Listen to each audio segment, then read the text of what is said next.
Okay, so this is just a follow-up video because I realised I didn't do a wrist shot on the last video, and I didn't do a loom shot on the last video either. Now, I do have, depending on the day, a tad over 7 inch, but most of the time just under 7 inches on the wrist. Okay.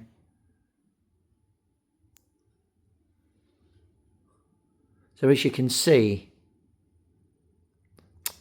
you know, some people say, "Oh, it's too big." I don't get that. I don't get that. It's all down to the angle of how you look at the watch. You know, like when you do these close-up shots, they do look much bigger.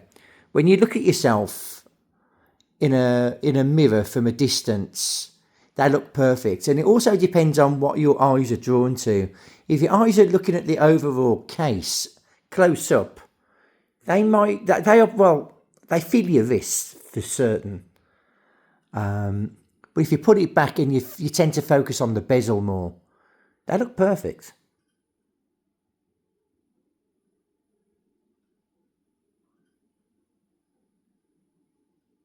And you don't see any of those dings, which is very annoying. Whenever you're buying a used watch, you know, and it's 3 or 4 years old maybe, on eBay or Chrono, and you can't see any dings, and they're saying it's an excellent watch, you know, the condition, excellent, very good, or whatever, what have you, you know that they are being very selective about their images, because as you look at this, mind you, you can see that faint hairline, which I've showed you before, but from a distance you can't. And in the right light, you see, I'm allowing the light to catch that so you'll see it. But in the right light, you won't see any of the little hairline marks, I should say. And that's probably a more accurate way of saying it. They are marks. They're not scratches. They just got marked. But that's how soft and useless this stainless steel is in some respects. Don't get me wrong. And I want to elaborate on something I said in the first video that I made. I made a note, and I think it's a very important point. These are very robust dress watches. I know some of you might be going, whoever's watching the channel, might be going, "No, that's not a dress, that's a proper diver's watch, mate." But the point is this: do you really want to bash this up? You know, and use it as it's intended at the cost for what they cost. You know, for the sake of argument, 10 grand. You know, 10 grand pounds, 12 grand dollars, whatever it might be, you know. Okay, someone might be able to get one for a little bit less if you're in the know. But do you really want to be bashing this up? No, it's a dress watch, really. It's a dress watch in the style of a diver's watch. Excuse me. It's a dress watch in the style of a diver's watch. And I think that is the best way to see these.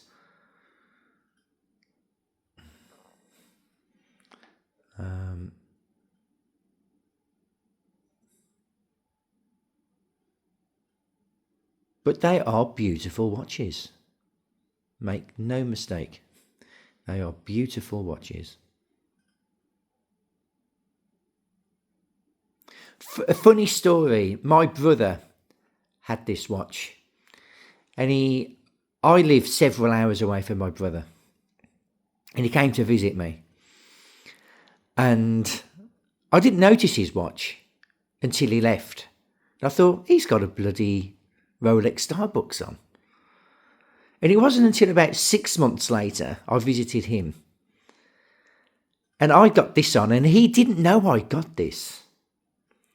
And I got it under my sleeve, right? I'm always under my sleeve. And he said, and I said to him, I said, let's have a look at this watch you've got on. Because as it turns out, he started wheeling and dealing in some cheap watches. I said, so you got the Rolex, you got the Submariner. I didn't mention whether it was a Starbucks or whether it was a Kermit or any of that. But it was this watch. I said, what year is this? He said, 2018. And I thought, that's off, because this dial isn't 2018. It should be a Hulk if it's 2018. And I was looking at it, and I was feeling the bracelet, and on the face of it, from a distance, it looked good. But I looked at the date, and the date was all wrong. It was like a child had drawn the date on the thing. And I was feeling the clasp, and it wasn't silky smooth. You know, it wasn't silky smooth. It was sort of clunky. And then I noticed the clasp.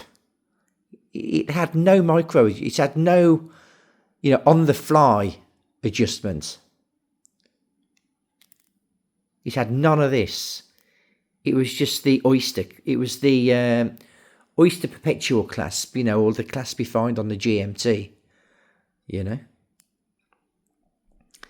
And my God, did he try to pull the wool over my eyes that it was the real deal. I said, the date's wrong.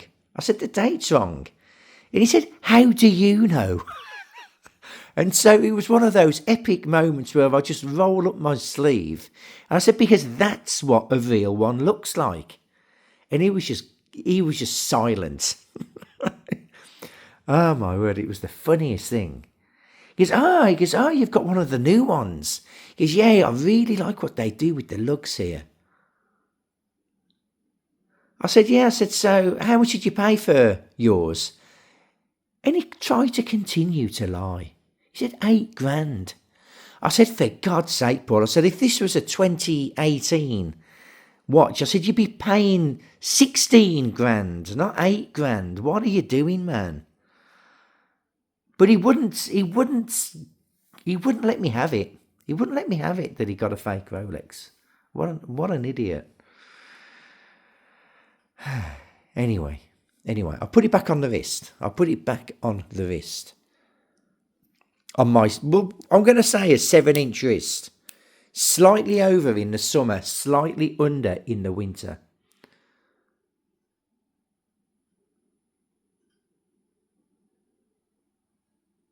Okay. So that's what they're going to look like.